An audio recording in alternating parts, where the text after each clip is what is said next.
Est-ce que vous savez pourquoi on est là aujourd'hui ? Du tout. Ok, super, surprise alors. Parfait, ça marche. Vous avez entendu le nom de l'association pour laquelle je travaille, ça s'appelle donc Centre d'information sur les droits des femmes et des familles. Du coup déjà ça oriente un petit peu je pense ce dont on va peut-être pouvoir parler. Alors je suis pas venue seule, je suis avec, vous avez vu, quatre histoires dont on va parler après toutes et tous ensemble. Le 25 novembre tous les ans, est-ce que vous savez, c'est une journée particulière, est-ce que vous savez quelle journée, ce dont on peut parler à l'occasion du 25 novembre. Vous avez le droit de ne pas savoir, moi à votre âge je ne savais pas.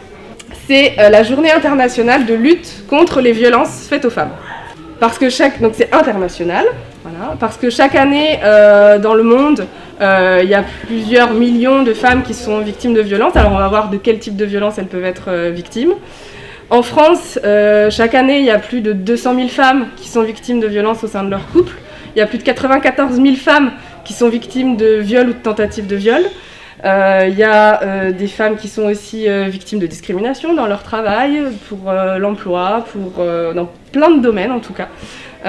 Et donc c'est pour rappeler voilà, que sur la moitié de la population mondiale, il y a encore beaucoup d'inégalités et il y a encore des violences qui sont faites aux femmes parce que ce sont des femmes.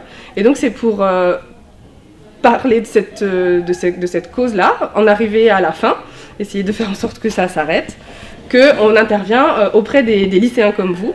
Parce que moi, après, dans mon travail, au quotidien, j'accueille des femmes, notamment des femmes, qui sont victimes justement de violences au sein de leur couple, etc.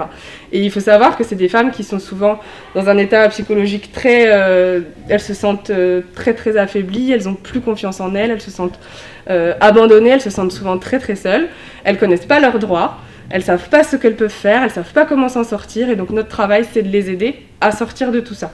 Mais au-delà de ça, notre travail, c'est aussi de venir vers vous et de vous parler et qu'on essaye de changer ensemble les mentalités pour qu'il n'y ait plus besoin que nous, après, on accueille ces femmes-là et qu'il n'y ait plus de violence, notamment dans les couples, dans la famille, parce que ça crée trop de souffrance dans une société où on a besoin de vivre ensemble.